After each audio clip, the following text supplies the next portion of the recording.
आपने कभी ऐसी जगह कदम रखा है जहां आपको लगे कि कोई आपकी सांसों को गिन रहा है, जहां सन्नाटा भी चीखने लगे? आज मैं आपको ऐसी ही एक हवेली की कहानी सुनाने जा रहा हूं, जिसे लोग काली हवेली कहते थे।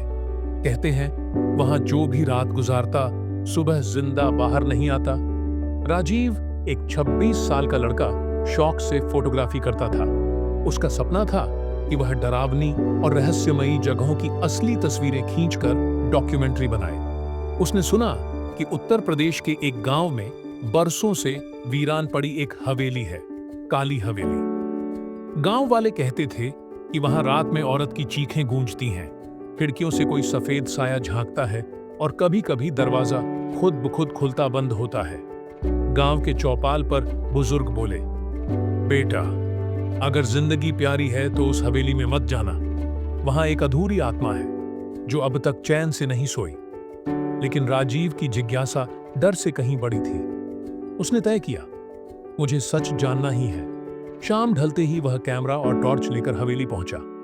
दरवाजे पर मोटी जंग लगी घड़ी लगी थी, लेकिन अजीब बात ये, वो दरवाजा हल्का सा धक्का देते ही खुल गया। अंदर धूल, मकड़ी के जाले और टूटी खिड़कियां थीं। चारों तरफ एक अजीब सी गंध थी, जैसे सड़े हुए फूलों और लोहे की। राजीव कैमरे में तस्वीरें लेने लगा। जैसे ही उसने एक पुरानी तस्वीर की ओर टॉर्च डाली, उसमें एक औरत का चेहरा था। बड़ी बड़ी आंखें, माथे पर सिंदूर और होठों पर हल्की मुस्कान। पर तस्वीर में उसका सिर आधा धुंधला था। रात गहराने लगी। राजीव हवेली के हॉल में ट्राइपॉड लगाकर बैठा। तभी अचानक थक थक थक ऊपर से पैर पड़ने की आवाज आई। राजीव ने टॉर्च ऊपर फेंकी। सीढ़ियों पर कोई नहीं था, लेकिन अगली ही पल उसे लगा कोई उसके पीछे खड़ा है। उसने पलटकर देखा, सिर्फ अंधेरा। उसका दिल जोर जोर से धड़क रहा था। तभी अचानक कैमरे का फ्लैश अपने आप चला। तस्वीर क्लिक हुई। राजीव ने कैमरा चेक किया। फोटो में उसके पीछे एक औरत खड़ी थी, सफेद साड़ी में, बिखरे बालों के साथ। लेकिन वहां असलियत में कोई नहीं था। अब राजीव को लगा कि अफवाहें सच हैं। वह भाग जाना चाहता था, लेकिन जैसे ही दरवाजे की ओर बढ़ा, दरवाजा अपने आप बंद हो गया। पूरी हवेली में अंधेरा छा गया। टॉर्च की रोशनी झिलमिलाने लगी। तभी उसे कानों में किसी की धीमी आवाज सुनाई दी, मुझे मुक्त कर दो। राजीव ठिठक गया। उसने पूछा, तुम कौन हो? आवाज फिर आई, मैं सावित्री हूं, इस हवेली की मालिकिन। धीरे धीरे उसके सामने धुंधला सा साया बनने लगा। एक औरत सफेद साड़ी में, आंखों से आंसू बह रहे थे। उसने कहा, यह हवेली कभी मेरी थी। मैं यहां अपने पति के साथ रहती थी, लेकिन एक रात उसने मेरे साथ विश्वासघात किया। मेरे गहनों और जायदाद के लिए उसने मुझे इसी हवेली के तहखाने में जिंदा गाड़ दिया। राजीव सन्न रह गया। औरत बोली, मेरी आत्मा अब भी इसी हवेली में भटक रही है।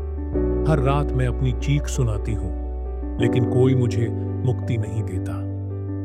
राजीव ने हिम्मत जुटाई, मैं तुम्हें मुक्त करूंगा। सावित्री की आत्मा बोली, तहखाने में मेरी हड्डियां दफन हैं, उन्हें गंगा में प्रवाहित कर दो। राजीव सीढ़ियों से तहखाने में गया। अंदर जमीन पर एक जगह से सड़ी हुई मिट्टी और कंकाल के टुकड़े मिले। उसने कांपते हाथों से उन्हें कपड़े में लपेटा। जैसे ही वह बाहर आया, आत्मा उसके सामने खड़ी थी। उसकी आंखों में अब शांति थी। राजीव ने अगले ही दिन उन हड्डियों को गंगा जी में प्रवाहित कर दिया। जैसे ही हड्डियां जलधारा में समाईं, आसमान में तेज आंधी चली और फिर अचानक सब शांत हो गया। राजीव ने देखा, आसमान में एक उजली छवि मुस्कुराते हुए विलीन हो गई। उस दिन से काली हवेली का सन्नाटा टूट गया।